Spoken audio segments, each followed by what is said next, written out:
palace. So let's tell you about Palace. Rolling straight to the ceiling, crowns and crystals, top like journeys, dishing out malice. Hold up, South London's grandest, far from bandits. Anything earning for a goal of innovation, just passing the team over here might finish out bright future we can't vanish. It's E25 any day that says us.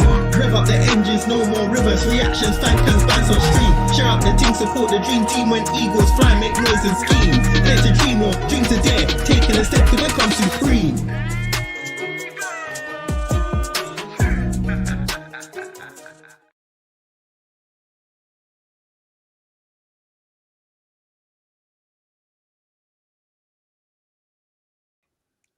Dan, you gonna go? It was still playing until about 5 seconds ago. So yeah, It wasn't just me. it took a while to load, and then now it's Anyway, we're here now. Welcome everyone to the reaction to yesterday's fantastic result against Liverpool. Rich, how are you? I'm good. I'm doing really good. You know that meme of that I had, was it 2 seasons ago? Where you've got me in my season ticket seat and stuff. That was literally me between when Chiesa scored and when Eddie scored. Because I was fuming. I was thinking, how are we drawing this game? Even though like drawing the 1-1 with Liverpool is nothing to be ashamed about. The manner in which the game went, I was fuming. But I'm good though. I am good. Thank you for asking. That's all right. Tim, how are you? I mean, I'm great, man. What a day that was, and I know we'll come on to it, but I'll just tease it here. I was fully expecting that I was going to have to go on, like just the various U.S. media and chide them for not giving Palace enough credit. I was shocked and actually a little bit like uncomfortable that I did not have to do that. That we got loads of credit. I was like, this is very unusual. I don't know what to do about this. What do I do with this? So yeah, it's an incredible day. But I know we'll come on to that. Yeah, no, for sure. I mean, it's crazy this result. And let's see some comments. Dropping from second to third in the table is hard to take in. I know, I think we're slacking a little bit. All I'm going to say is that's no, I'm joking. I'm not going to say. I'm not going to say. You know what's mad? I actually went, no! I was listening to it out on my walk, and I was ready to throw the phone. I'm like, come on. You're like, it's madness that's even a thought. 100%. Big up, dog. What's up? Yo, so happy for Eddie. Yeah, me too. I mean, he's taken a lot of flack, perhaps rightly, perhaps wrongly, over the last year or so. I'm really glad that he's getting his flowers. I thought the way he took the opportunity as well. Unbelievable. So good. What a finish. And you know what? Fair play. I think fair play to him as well. Obviously, Mateta is like, he's number one right now. And you know what? I'm not suggesting for a second that Eddie deserves to start over him, but you know what? He did exactly what I think someone who is trying to battle for that number one spot. I think he did yesterday perfectly. Big up Castro Palace. Indeed, up the Palace. Big up Durfez. Total chance now is 4.15%. Champions League 41.81. Wow, that's really high. Europa League 12.56. Relegation 1 in 500. I mean, obviously we've started really well, Rich. Do you think we can continue this? I said this in my fan cam. I think it was my fan cam. I said it, or someone else said, but I did mention this yesterday. Next week will be the test because now we're going to start doing Thursday, Sunday quite regularly. Yeah. So we'll see how we get on with. And remember, we don't win at Everton away. Granted, it's a new ground. It's a new ground, granted. But I think that will be the test. I think we're going to have to try and kill the game early on Thursday, if possible. However, we rotated very well and sensibly yesterday and still managed to get over the line. So you know what, Glasner, well done to you. Mm-hmm. Absolutely. Tim, what do you think? Do you reckon we can carry on this form? I mean, So the short answer is yes. The longer answer is I do agree with what Rich said there. Next weekend is a big test because Everton is a bogey team. We just can't ever seem to get. I mean, it's maddening. Like, I don't hate Everton, but I also do hate Everton because we never freaking beat them.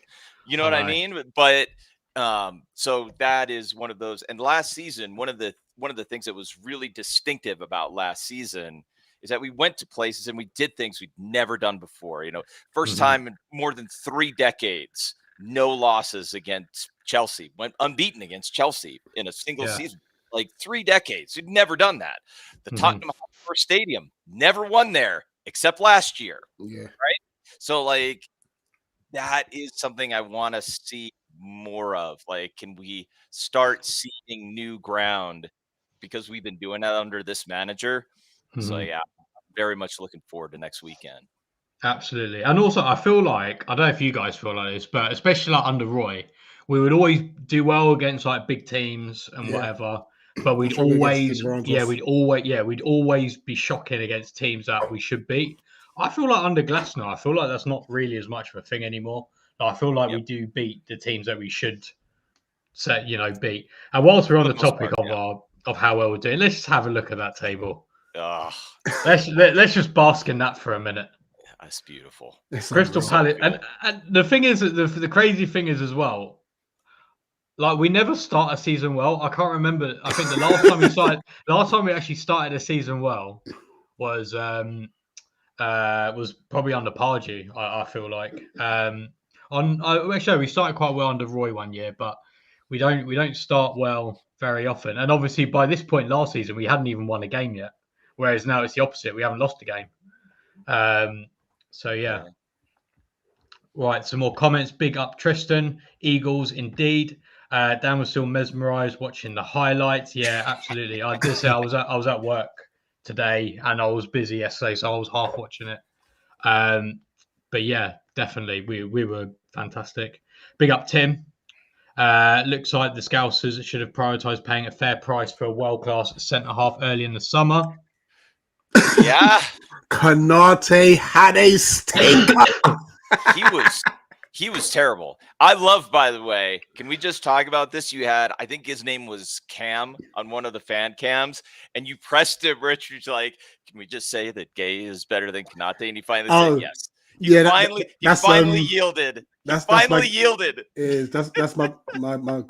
good mate Tyrone and stuff. So funny enough, because Steph had taken the girls to a birthday party, and Nevaeh, my youngest, is in the same class as Tyrone's daughter as well. And I've known Tyrone for years. So they both came down to outside the fan zone yesterday and were like, you might as well come and speak about it because you lot lost it. Come here. Great day yesterday. Nice. Yeah, absolutely. I feel like the whole Guehi. Actually, no, let's talk about the Guehi thing, because I know Tim's brought it up. Tim, bring up what you brought up behind the scenes. So I saw a couple of these articles. You're like, I don't know where they got this from. There was a couple of places that said that Mark walked away from after Eddie put in the goal. Mark walked away, and then there was like some Twitter thing that broke out about, oh, that's interesting. Obviously, his head is up in Liverpool. Let's talk about the depth of this lie and how bad this is. You need to watch. I mean, maybe you don't have it in the UK. Let me tell you what was on the Peacock feed. So they do, as soon as they replay it from an angle that's slightly above, so you could see the ball coming in, you could see the head tennis, and you could see it come down to Eddie and him controlling it, and you see it go in, and you see this clear picture of Mark, and the first thing that happens is he goes like, and I mean, I don't know where this came from, but you morons need to get your head straight. I mean, the man is a pro. He is not going to be thinking about the summer transfer window. He's going to stay focused on where he is, what he's doing, getting his job done.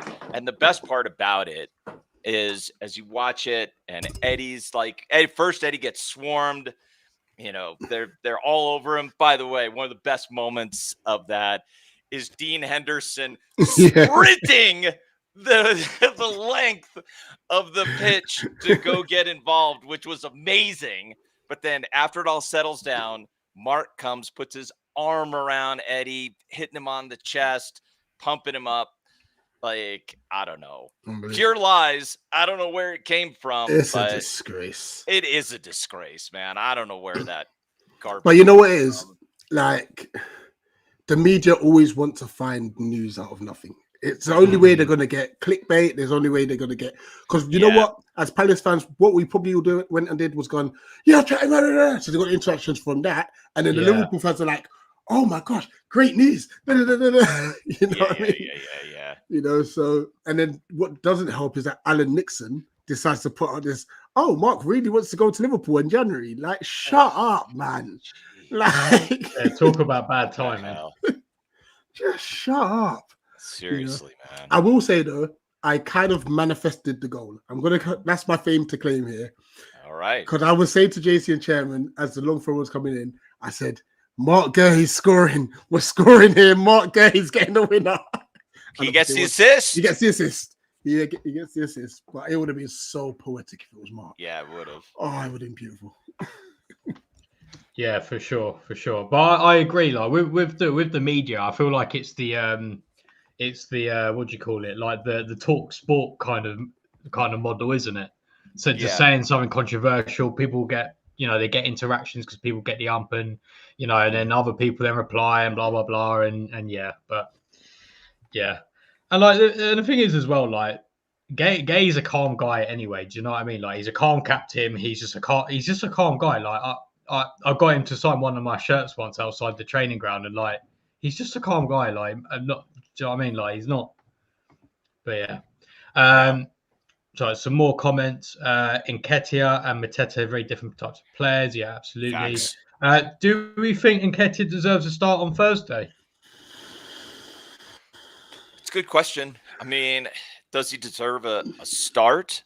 I don't know. I knowing this manager, I'd have to think that he sticks with what he's got. I would do as well, yeah. Sorry, if you finished him, sorry. But I would imagine that he's going to want to give Eddie a lot of minutes in that game. And I think I would expect to see Canvo. I would expect to see Uche in that game. I would expect to see some real rotation, but I don't know that I would expect to see Eddie starting. I'm not sure about that. I've got a different thought on it. I think the away game to start a stronger side because of the fixtures, and that's no disrespect to our home opposition, but the home teams we're playing are a lot more favourable. Kiev they're no mugs, and nor will Strasbourg be. They won't be mugs. Who's our away game? Bohemians. Oh, we got Shelburne. So those are the 3 ones, and then the home games are AZ, Cups, and Lanarka. Which is our first home game? Oh, that's a good question. I actually don't know. Lanarka is going to be when I'm on a business trip. I know that. I'm going to try and see if I'm on the road. I'm pretty sure it's I think it's Lanarka. Because that's the 23rd, right? 23rd, yeah. 23rd. It's Lanarka, yeah. Pretty sure it's that one, yeah. Actually, you know what? Yeah, I get that, to be honest, because I think Kiev will be a difficult team, I think, to play. Strasbourg are a decent team, and obviously they've got a former Brighton player as their manager as well, so that's a bit of a added spice to that. A little mix. Spicy, yep. Yeah, and I mean Shelbourne we'll see, but yeah. So I'm going to put this comment up quick. This rule about booking, man, you know what? I wish Glasner just took the yellow card. I would have loved to see him sprint across the field. I would have too. And by the way, what's so maddening about that is, the manager that should be on like 3 red cards every season, Mikel Arteta, because he never stays in his freaking technical area. Like, so it's not even a real rule. Like, whatever. No, Yeah, definitely. I'm with you. I agree. I can't remember. I was talking about this at work earlier, actually, and I can't remember what game it was. We scored like last minute, and Glasser sprinted up the pitch and Newcastle. It's Newcastle. Oh, yeah, it was Newcastle. Newcastle, and he'd done his hamstring, didn't he? Yeah. Yeah, I think our bench is going to be very important on Thursday. As I said, depending on 100%. what the score is, who knows? Maybe he'll get a good chunk of minutes. Eddie's skill when chesting the ball down and shooting is epic. Such great. Absolutely. It was great. Yeah, Definitely. It's really good. And having that kind of player on the bench, I mean, like I know he's taken a lot of flack in the last year, but in a season like this, you need it. Benitez back for Kiev. I think he's our cup goalkeeper. So I would have thought so. Our attack hasn't even clicked yet. It's been mostly set piece goals. It's a really good point. Yep. So But would we say it hasn't clicked because we've missed a lot of chances? Yeah, I think this is just my fleeting sort of opinion on what happened yesterday, based on like my half watching and watching the highlights. It seemed like we had a lot of chances, but they were either a good save or we just kind of messed it up a little bit. Because right, yeah, because I think, wait, let me just double check. But I think. Yeah, so we rank third for XG in the league so it's far. crazy, isn't it? Third, right? 10.7, and we've scored 8 goals. So Just underperforming. Yeah. And also, I feel like I like Pino. I like what he's doing, but he does need to add a little bit of end product to his game. I think. Yeah. I don't know if that was. I think once he gets the first goal, I think he goes on a run. there you Absolutely. go. You know, because I everything else of his game, I'm very happy with. Like in an attacking sense, I didn't see much of it, but his defensive work rate yesterday was fantastic. He was really good tracking back yesterday. So yeah, definitely. And he also, when he gets into areas, he looks to move the ball forward. Yeah. And something that came up yesterday on Back of the Nest, where we were talking about this, he is more than willing to play with Ty. In a way, he's in fact, he's not just willing to use Ty, he does use Ty. Yeah. He plays off of him, and Ty had a lot of touches, and he looked really good yesterday. He looked really good. Definitely.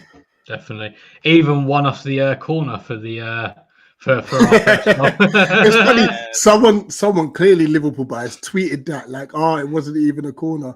But no, like... did you mention anything about Salah's handball, mate? Nope. You know what? All right. I'm gonna. All right. That's a nice segue to the bit that I was saving. Do we have visuals? Do we have visuals? Of course I do. Nice. Oh yes. Boo. What is that? I mean, come on. Like, yeah. Obviously, I can't play the video, but the ball changes direction when it hits his hand. So it's like, oh my god! It's mental, what was it like in the stadium, Rich? Did like, was it obvious or like not? I mean, because to be fair, at first I thought he headed it. We didn't know that there was even a handball to obviously we're up at home, so so we didn't even know there was a handball in it. We were just like, oh great. Then it says checking handball, like, wait, what? And so, but obviously they don't show the actual replay in the ground. Yeah. So it wasn't until I saw it afterwards on social media, I was like, that's a handball. Yeah. Well, and when we were watching it on the US commentary, so the US commentary was Gary Taphouse and Glenn Murray, and handball. I mean, it looks very clear. And then the explanation, I don't know if I have this right. This feels bonkers to me. They said that it probably was, he probably touched it, but it was inconclusive. If you think he probably touched it, then how is it inconclusive? You think he touched it, but it's inconclusive? What do you mean it's inconclusive? I don't understand. Like, so... yeah, it didn't. It looked poor, but at the same time, I was like, you know what? Fine. If this is the game we're gonna play, and you're gonna get all bent out of shape because this is quality. Yeah, Yeah, I mean, it was That's it, very it was stupid, but like if you're gonna play the game of like the goal we scored on a corner was not really a corner, fine. Then you gotta break with the handball. Just get over it. You Yeah. know what? Get over it. And this is a great point. His hand went in a natural position That's right. anyway. That's right. Absolutely, because I know that was one of the arguments, wasn't it? Like he got pushed from behind or something. But it's like who gets pushed and goes, well, Yeah. what are you talking about? Yeah. Let's just go through some comments and then we'll talk a bit more specifically about Palace. Name a more iconic Giro than Tim transferring between Eagle Eye Football and back of the net. I just go where I'm asked to go. That's it. I'm happy to be anywhere. Tim's I'm a wanted asked. man. He's a wanted definitely man. Yeah, indeed, I agree, Monty. Liverpool. Does Mitchell deserve an England call up? No. We don't want it. No. Yeah, no. All right. Realistically, yes, he does deserve it. We don't want him to get it. He plays well without the England. England missed their chance. They've fobbed him off. Ty, go play for Jamaica or something. You're doing great, Ty, in Palace. Stick with that, please. Thank you. Yeah, that is true. We don't, yeah, more internationals, maybe not. Big up Damo. Shannon, completely agree. Guehi was his head was so at Liverpool that he put in a stellar performance against them. Yeah, exactly. And whilst we're on that, should we do our man of the matches? Rich, who was your man of the match? It was Mark. I've changed it though. I have changed it. After me, I like this is why we do this on a Sunday. It gets a chance to watch it again. I'm going Daichi Kamada. I thought he was incredible. There was one moment in the second half where he loses the ball. I'm thinking, no, but he does win it back. But my goodness me, he was good yesterday. What did he do so well, do you think? Confident and dribbling forward with the ball. His passing range. Like, he made Wharton's job so much easier because, normally everyone will gravitate towards Wharton because he's the threat. Mm-hmm. Then Liverpool's midfield didn't know what to do with both of them, by the way. Like, we literally dominated every aspect. It was so beautiful to see. And, his weight of pass, when he made the pass was good. His defensive working back. He just had an all-round great game, to be fair to him. That's not saying Mark didn't have a good game, because obviously I gave him man of the match initially, but yeah, Daichi for me. No, that's completely fair. Tim, who's your man of the match? I went with Daichi for very similar reasons, and I wrote to you guys last night. I was like, I'm not even sure Alexis McAllister exists. He's just a concept at this point because he was invisible, except for one pass. He makes the one great pass. I'll give him that. He makes the entry pass to Isak, which is the most dangerous of all of the goal they get, unfortunately, is an error. I don't know why Richards is trying to head it there, but he makes a big error there, and it leads to the Chiesa goal. But their best chance was McAllister getting it into Isak, gets it right into feet, and he just, fluffs his lines. But he was nowhere. And Gravenberg too. He had them turned round and round and round. I will say one of the biggest difference I see, not just the confidence, is Daichi has figured out I'm glad to see it. It's taken a while, but he seems to have figured out the physicality of the Premier League. And that he looks much different. There's this great moment, a really great moment. What is it? It's like the 35th or maybe 40th minute in the first half, where he gets trapped along the right touch line. Two players come in and collide on him, and he does a quick Cruyff turn, and then he's carrying the ball, using his body, and then he just slips a nice simple pass out. I think it's to Ty. It's beautiful. It was just so good, very composed, and then we move the ball quick and we're right on attack. It was fantastic. Loved it. Yeah, I completely agree. And my man of the match, in my attention that I did pay, let's go Daichi Kamada. He was very good. Yeah, he was. Yeah, I think he's excellent. And you know what? What I really like as well is that, again, another player who was getting flack a year ago, a lot of flack, I think. Probably even up to about, probably not long before the FA Cup final, to be honest. Let's be fair, And Dan. He's still getting an unfair amount of He flack. is, yeah. In some I areas. personally think the flack should have stopped after the Fulham sending off, because from that moment on, I thought it was good. Yeah, for sure. And I think as well, like, it goes to show, one, maybe give players a bit of time, and two, the fact that I think Glasner's obviously brought him in. He was rubbish, could have not played him because he was being rubbish. But as time's gone on, he's become a very, very important part to the team. And I think that's testament to Glasner in developing, not every player necessarily, but developing these players. And obviously making us a very, very, very good team. And whilst we're on the subject of being a very, very good team, I want to show you guys something. I want to show you guys because we got to talk about it, our unbeaten run. Yeah. This is a very, very good account on Twitter that is very good with the Palace stats. And yeah, as you can see here, this is can you see that? This is the third time that we have gone 18 games unbeaten. It's worth pointing out that the two other times were mostly in the second division. For example, I know that 1969 one. Basically, as soon as we got promoted to the top division, we lost.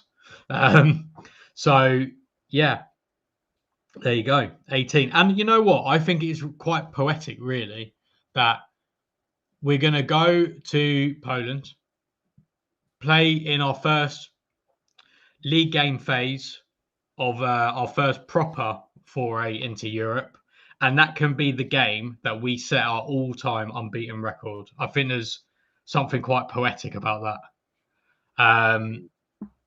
But yeah, going back to your comment, whose comment it was, I agree. Palace and Beer, fantastic name, by the way. It really is an amazing time to be a Palace fan. And yeah, let's go through some. Sorry, go on, Rich. No, you go. You're gonna say comments, right? Yeah, I was going to do some more comments. We'll go through the rest of the comments. Thank you all for the comments, by the way.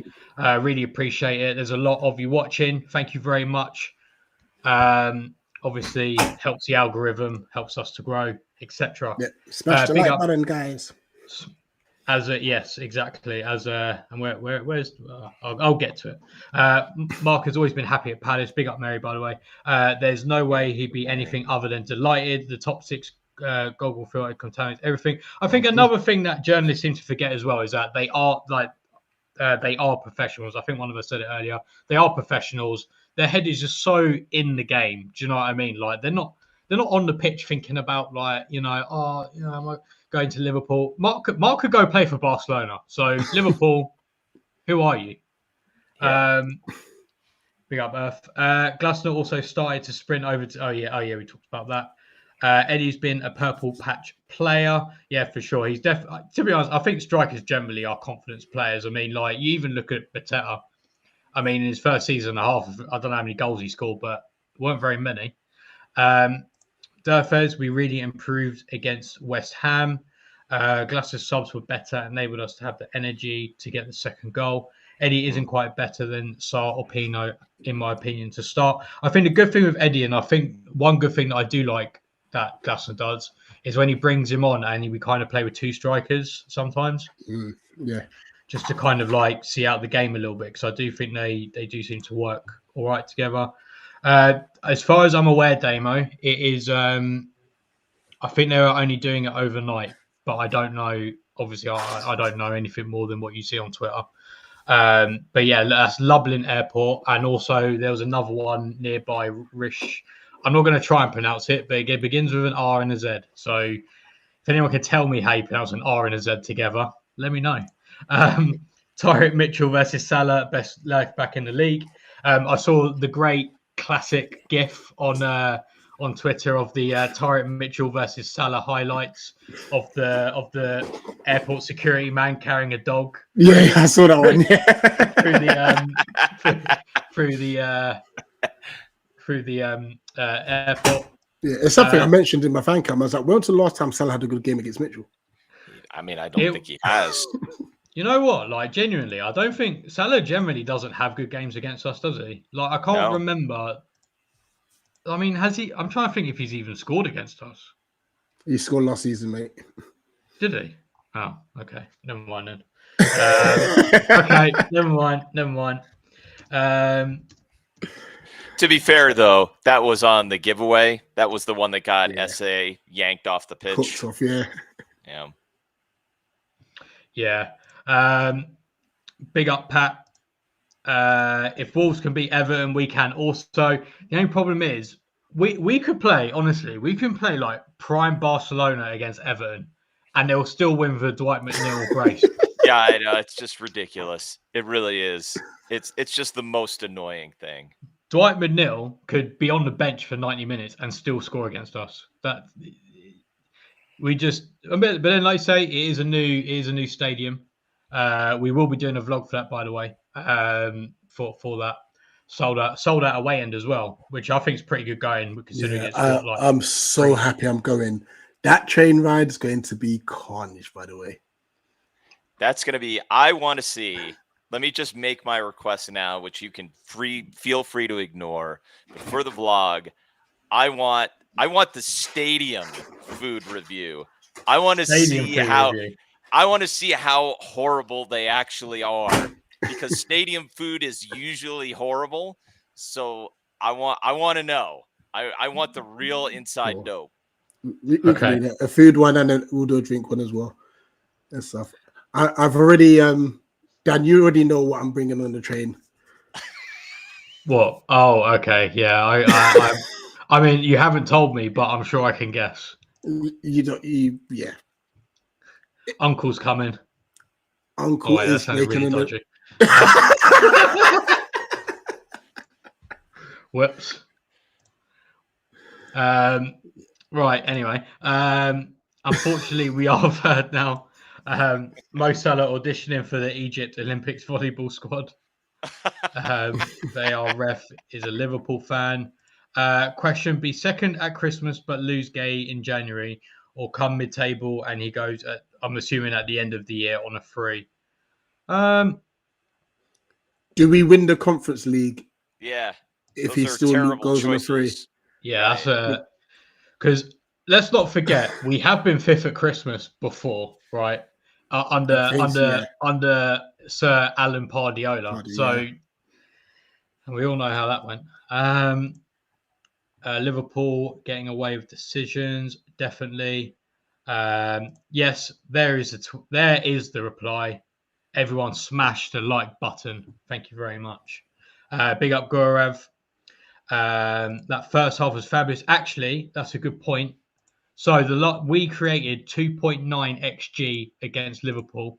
The last time, since Arne Slot has been the manager there, and that's including Champions League games against PSG and things like that, there's only been one game where they've conceded more than what we created yesterday.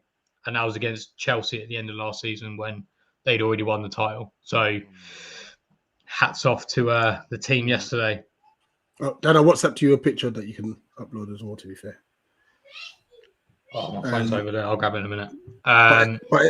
But in saying that, look, Alisson, I have to. He's unreal. He was brilliant yesterday. He's unreal. He is. But you think Pino's chance? I think he could have tucked that into a corner, or maybe gone the like JC said, the direction that Alisson was coming from.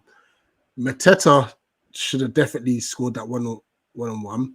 Munya's one was unlucky as well. It's another good save. Yeah. The Mateta hits the post. There was just chance after chance after There's chance. Pino squaring the ball where Munoz is steaming in, and he just mysteriously falls over. He just doesn't even get anything on it. Yeah. But it was a brilliant ball. No, this is it.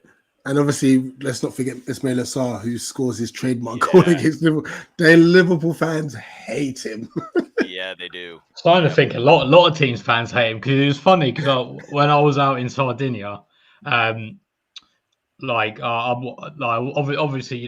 got to wear Palace top like at least a couple of days, and like funny enough, a load of like Villa fans came up to me and was like, can you stop beating us?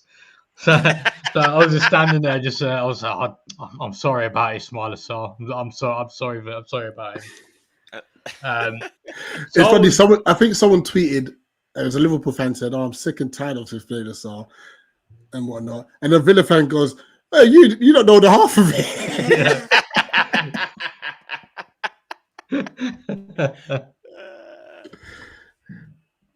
For me, Saar was Durfez's man of the match. I thought he had a very good game yesterday. I think from what it seemed like our width just absolutely just Liverpool can deal with our width at all. I don't know what you guys think about that. That was just an observation. No, it's true, because I think both Kirkes and Bradley struggled. They really struggled.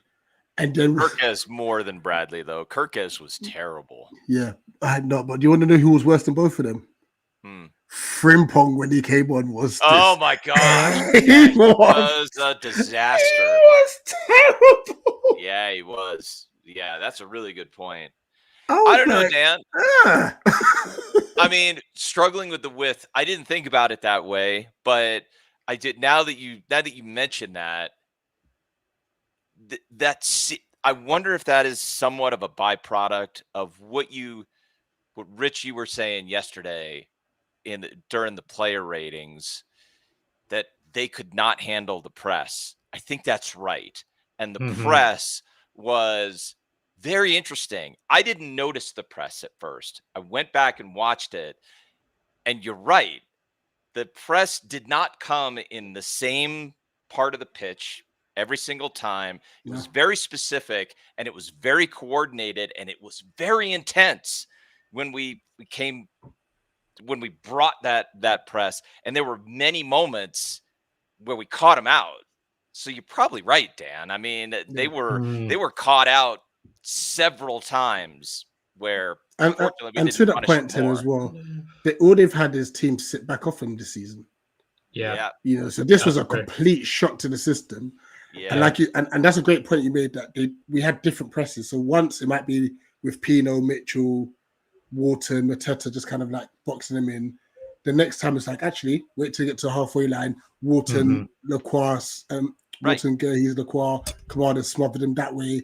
Like, to the point where I think they would just try to knock long balls half the time. Like they had no options. Granted, there was a few times where we kind of got drawn into pressing too much, and they managed to play out with Gravenberch and stuff. And that's where it's like, ooh, a bit risky here. But for the most part, we literally dictated the whole game until obviously like they made that switch in the second half, and we dropped off because of it. It was a very attacking switch they made. But that is not, to be fair, and I'd be curious what you think about this. That didn't come until more than 20 minutes into the second half. It wasn't right away. No. When we kicked off in the second half, we were right at them again, and still pressing and still creating chances. And it took a while, but then they did make some. Well, they made some they abandoned defense, I guess we can say, and they went all attack, and that did push us back a little bit. That is fair. Yeah. Okay. Fair enough.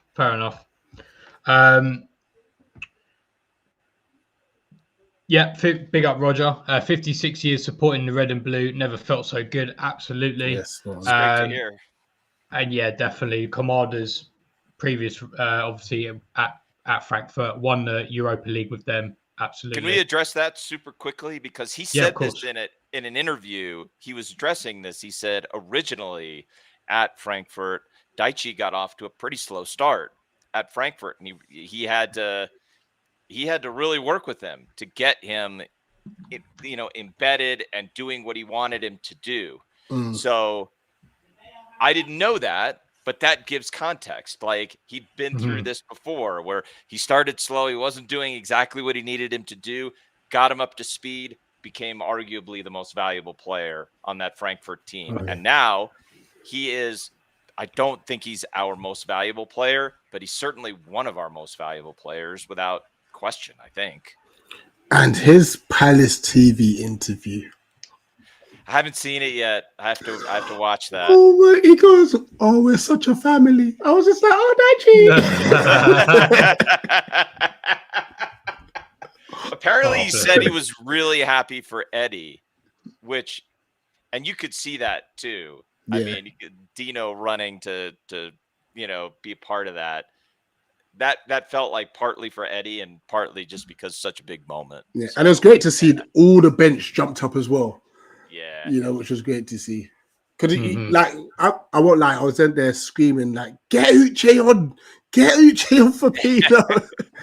So, but even him, like, he's not seen much minutes lately, but he was up there like really happy. It was unbelievable scenes. Nice. Big up AFC Bournemouth Fan TV. Kevin woke the kids up when he celebrated when Eddie scored.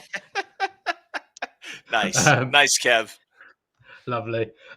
Beating Bert Head's record cement Glasner as the GOAT. I think on that same account I showed earlier, I'm pretty sure Glasner's got the most points per game of any Palace manager ever. Even if you convert even if you convert the old 2 points to a win sort of thing, if you convert all that to 3, he's still got the highest points per game, which, I mean, considering that obviously a lot of Palace managers did it in the second division, not the first division. I've got a stat incredible. Here as well. Go on. All right. 71 matches, yeah? 133, drawn 23. He's just lost 15.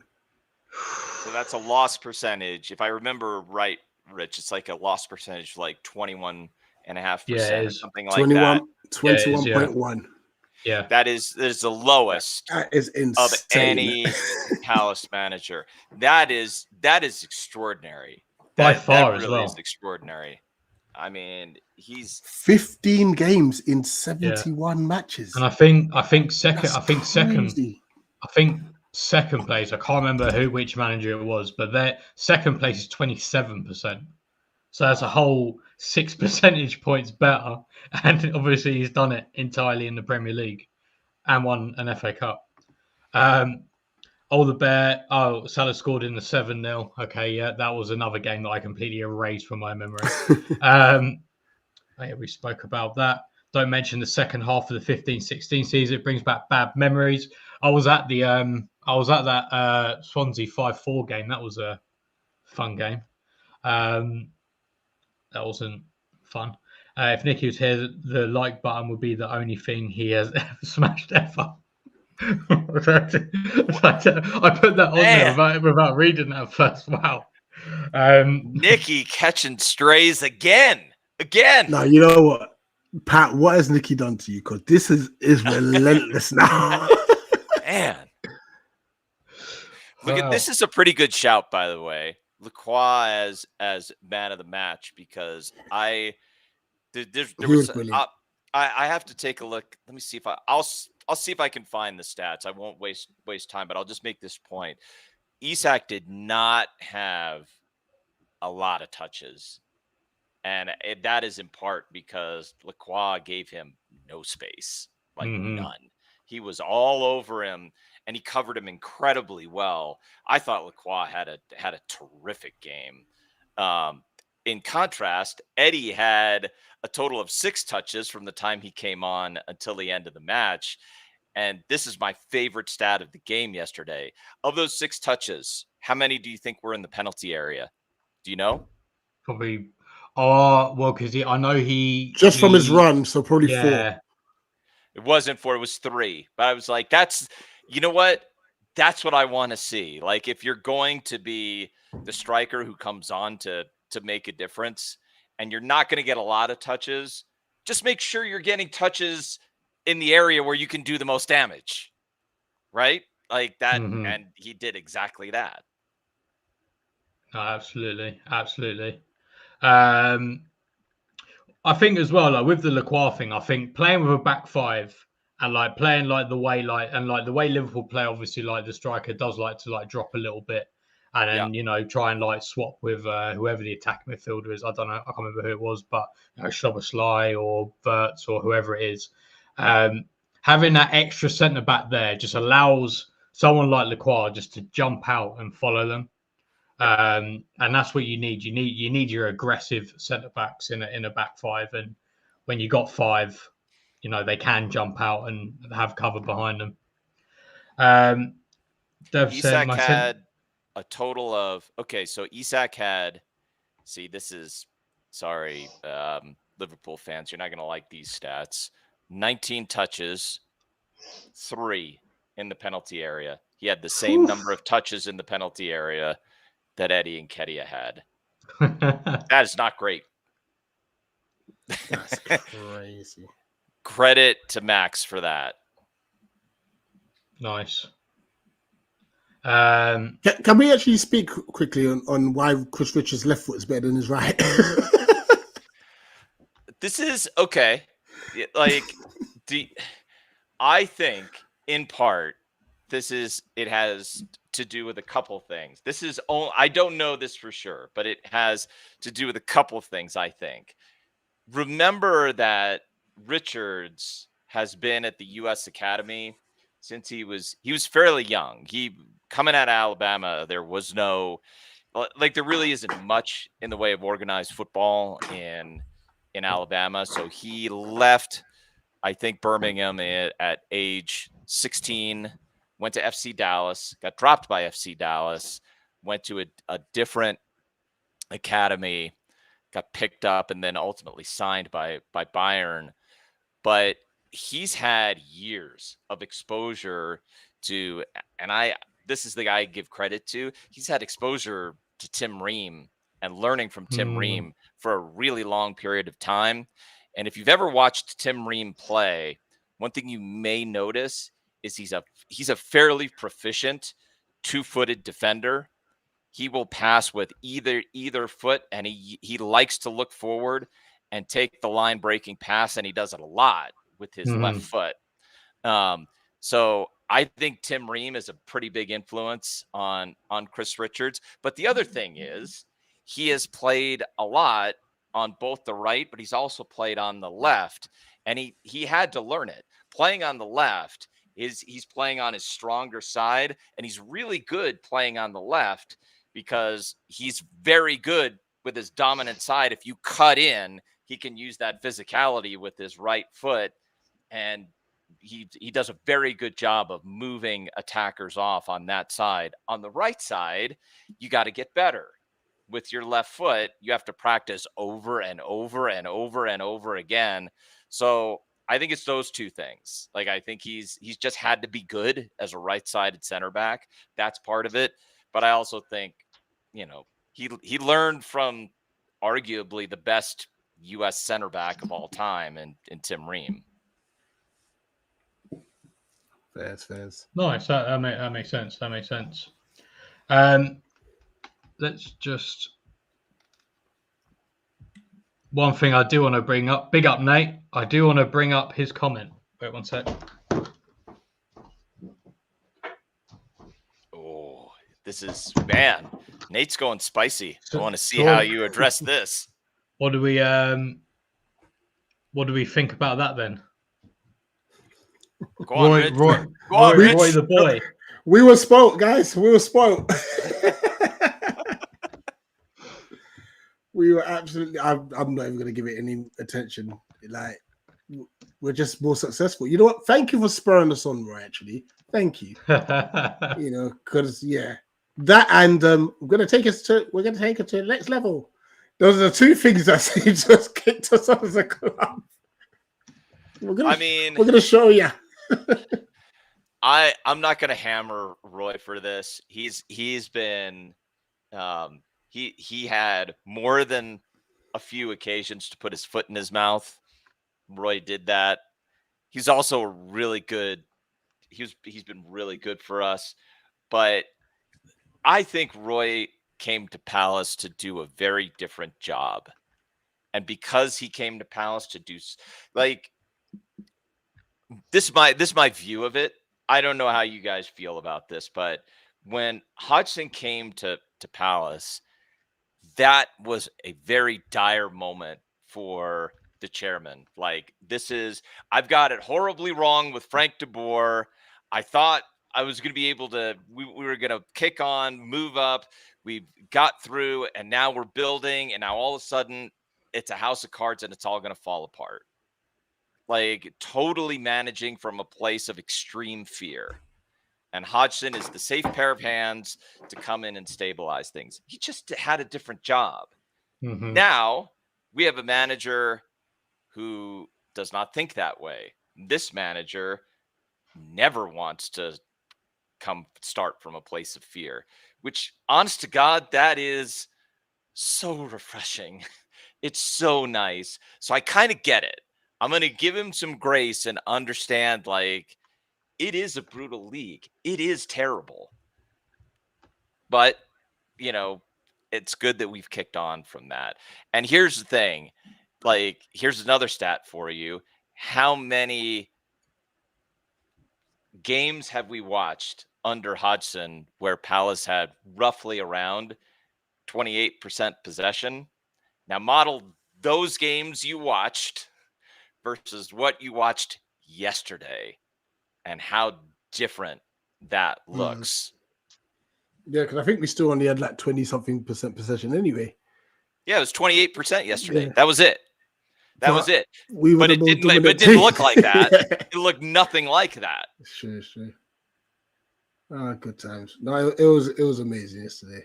Incredible. I mean, when I'm done here, I'm gonna go watch more content. And I'm going to, at the Palace admin, I want to see access all over quickly, as well as them showing changing room scenes after the game as well. I want the full works.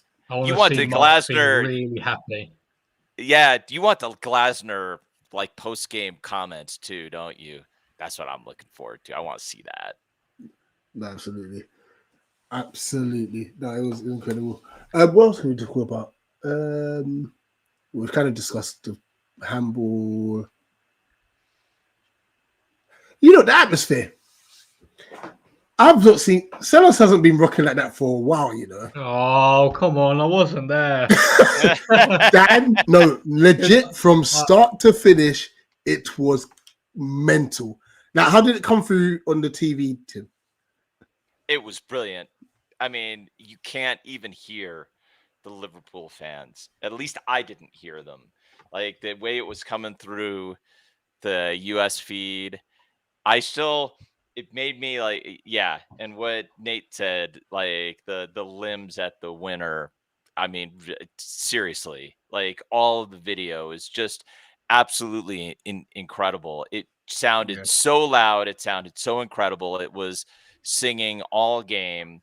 And then, of course, like after the first goal goes in and the chorus for, "We love you" starts kicking off, and somebody posted, I saw this on Blue Sky, said, they're not going to have a choice. They're going to have to, the main stand's going to come down with the way this thing is shaking at the stadium, which is pretty cool because it sounded like it. It just sounded, it sounded like as loud as I have heard it through the US commentary. Yeah.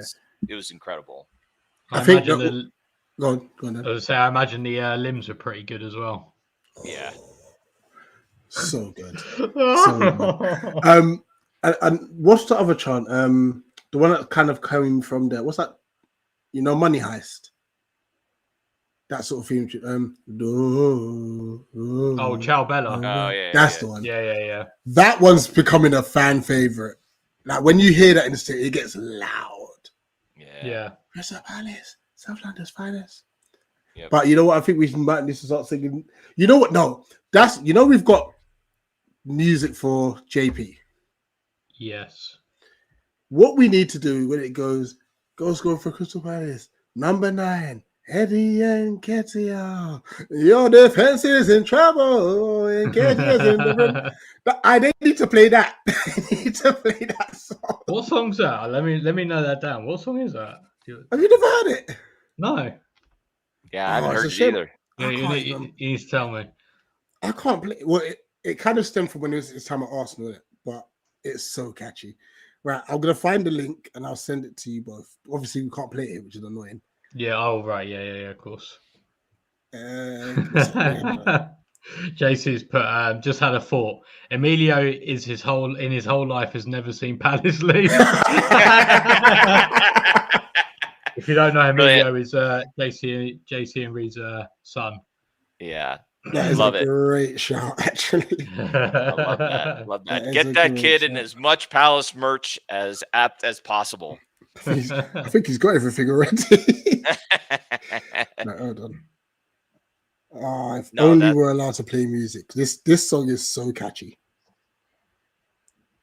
There's one I heard that got pretty loud, and I have not captured the lyrics. It sounds like the França song has been redone with some new lyrics. Yeah. And I don't know if, because in my opinion, okay, they should repurpose it for Jeremy Pino. I don't know if they have, but they had done it as a generic Crystal Palace one, which I think is crap. But that's my opinion. I think it should be for Jeremy Pino instead.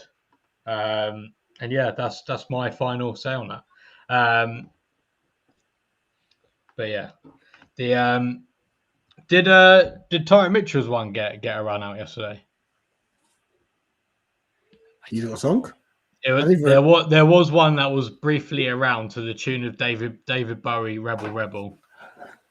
Oh no, that didn't get a thing. It should have done because he had a great game. Because it looked like on Twitter they were going to bring it back. So, but yeah, I do think. Do you know JC, what? This is a lie. We were at Wembley. Yeah, come on, man. Oh, do you know what my favorite part about that? Watching the highlights on that goal is as soon as it hits the back of the net, the sound of the crowd is just it's just like it was crazy, and it comes through. It totally comes through on the broadcast. Totally. I hugged fans that I don't even chat to at the games. I was just like, I was everywhere. Yeah. Just one thing before we go, I want to make sure we address this because, I said at the open, the discomfort I had just watching. So I'd be curious how it was in UK media. I saw on YouTube some clips from Match of the Day, and I was like, gosh, this kind of sounds like the way the US media is talking about it. So let me tell you the thing that totally threw me off, and I just didn't know how to handle it. So Don Hutchinson did apparently UK comms for the game yesterday, and he was talking and be like, I mean, Palace absolutely ran Liverpool ragged, and he said this, I'm paraphrasing, but he didn't say, I don't think I'm quoting him exactly, but he said, when it goes 1-1 and it looks like it's going to end 1-1, I thought, and he says this, he says this would be pure robbery. And I was like, hang on. Do we have an ESPN pundit saying that we dropping points to Liverpool is pure robbery? Do I hear this right? It's very uncomfortable. It was really uncomfortable, the amount of praise. And then Craig Burley, who is the other analyst who makes a career, he just dines on absolutely skewering Man United. He just lives to come on after Man United loses and roast them mercilessly. And he said it during the same broadcast, said, I'm the number one, amongst, I'll say it right now, I'm amongst the American fan base. I'm the number one member of the Oliver Glasner fan club. And like, first of all, hang on a minute. Some of us would like a word, but second of all, I can't believe I'm hearing this. So that was very uncomfortable. All of the praise we were getting yesterday, because I've never heard it before. Yeah, because in the UK we had Michael Dawson. He was on Sky. I saw that. He was extremely excited, and also Ashley Williams, whilst they're doing I think it's like BBC Broadcast, like Football Focus or whatever, was like, listen, Palace deserves this. Like they deserve, even scoring in 97 minutes, they deserve it, sort of thing. So yeah. On that note, actually, I do want to put it out there. I really do hope the two fans, because there was two stoppages, by the way. Yes. One was a lot lengthier than the other. I really hope that those fans are okay. They're okay. I mean, we haven't heard anything as of yet. But that first one, and credit to both Liverpool fans, Liverpool fans, Palace fans, the Liverpool players, Palace players, and even the lino, because they signalled that over very quickly. Yeah. Especially that first one. They're like, hey, come on, get over. You know what I mean? So, that's good. Yeah. I really hope they're okay, because it did look concerning. Mm-hmm. That's true. That's good. I'll just round out with some comments, and then I've got one last. Yeah, I've got it ready. Yes. I've got it ready. That's the leaving note. Glasgow will go at some point. We've got to appreciate everything at the moment. Absolutely. I completely agree. Defez's nerves have not recovered yet. If you're a lifelong Palace fan over 30, you know the ups and downs. To be honest, I am 30 and I remember like the Championship and like George Burley and all that kind of rubbish. Yeah, absolutely. Up and down. But you know what? The downs is what makes these things worth it at the end of the day. Absolutely. I mean, you don't want to be a Man City fan and win everything every year, do you? Maybe. The FA Cup final. Nate, that is a great... Both, if you want, to be fair, Ollie. But yeah, FA Cup, that's the one we celebrated like crazy. Dog is disappointed, JC, that you didn't name your son after Matis França. Both teams' medics helped, it looked like, in the weight one. Good. That's good. ESPN FC in their thumbnail said, "What went wrong for Liverpool?" That's true. Well done. They always always that. They always do that, and they always do that for the clicks. You know, like you're not wrong about that, Pat. But in the actual broadcast, they really did give Palace a lot of credit. The thing that was annoying, where I had to wade in and set things straight, was the number of Man United fans say, like, Oliver Glasner is coming to Man United. Oh my God! I'm sticking by this. I told them, I said, you don't have the players. You don't. No. Like, I'm sorry. If you're a Man United fan and you think Oliver Glasner is coming your way, you don't have the players, starting with the back line. And not only that, when you think about Man United, he's already, like, Glasner and Parrish's relationship's a bit like, Glasner working with idiots? Yeah, seriously. It ain't happening. Seriously. And by the way, like, first press conference back after the transfer window, just remember that he did say big credit to the chairman for making the decision to not sell Mark. So if he's really pissed at Parrish, he isn't saying anything about it. Yeah, that's true. Yeah. And Fair apparently enough. there are rumors that Southgate's one of the ones for Man United and potentially Potter. Oh, please. Please, God. Can we start like a GoFundMe to make that happen? They've got enough money. Before we round out, let's remind ourselves of us being spoiled. Is this going to be pies? I tell you what, I know about. We'll take that. Hang on, where is it? Let's do it like this. Wait, let's get rid of that. Ignore that I did that. Forget that. Forget it. Let's just do it like this, because this will be easier. But remember, this time 2 years ago, very, very, very spoiled, and now Look at that. The only unbeaten team in the Premier League. 6 games in. And how ironic at the bottom right is a cinema. Yeah. Absolute cinema. Absolute cinema. Anyways, unless there's anything else anyone wants to mention, we can round out. Once we've ended the stream, I'll play you the NKETIAH song that was made. All right, nice. Nice.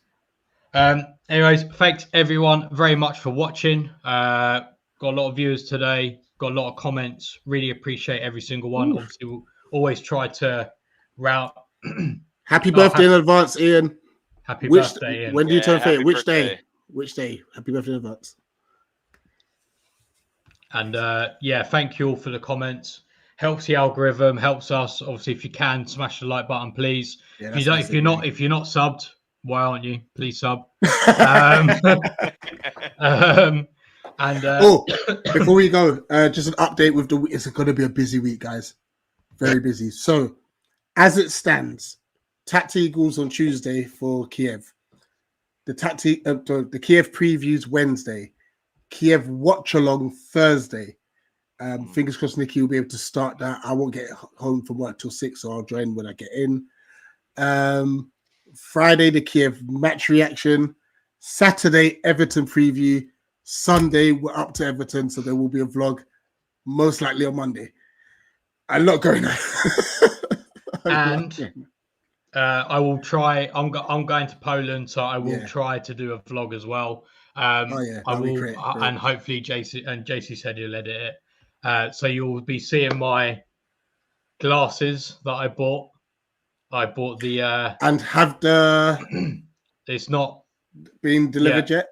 No, not yet. It won't probably come until tomorrow or Tuesday. There is an EEF flag, so obviously that will be on display. And obviously, if you're out there as well and you see me, come say hello, please. It depends how much you've had to drink. I don't know why I said. You know what? I saw right. So I know we said we were going to say bye, but do you know how much a pint of a Polish beer is out there? It's like £3.20 or something like that. You're in trouble. A pint of Polish beer on draft. I think it's. I can't remember. Welcome, guys. Wait. Pretty much. After Palace, what happened? When does the game start? Pretty much. But yeah, and I will try my best to capture not just the game and thoughts on the game. I will try and capture the essence of Lublin, let's say. And hopefully, and if you could talk to some stay away from the drones, Dan. Stay away from any drone areas. that isn't it? Isn't it? Well, it's not funny, but isn't it crazy that the first Conference League away game you've got is next to a war zone. It's it's like the biggest stereotype you could possibly have, and obviously obviously it's very, very difficult for the Ukrainians. Obviously a lot of them have moved to Poland. Hopefully I can catch some of them. Obviously I unplugged my headphones. Hopefully I can catch some of them out there as well. Maybe have a chat with them. And but there will be a vlog, hopefully. So we'll see. Yeah, we'll see what's on there. But anyways, again, thank you all for watching. Thanks for all the comments. Thanks for all the subs. Thanks for all the likes. We massively appreciate it. Thanks to Tim as always, by the way. And thank you, Tim. Always. I feel like you're basically part of EEF now, to be honest. Anytime I can help. And thanks everyone. And up the palace. Up the palace. Eagle.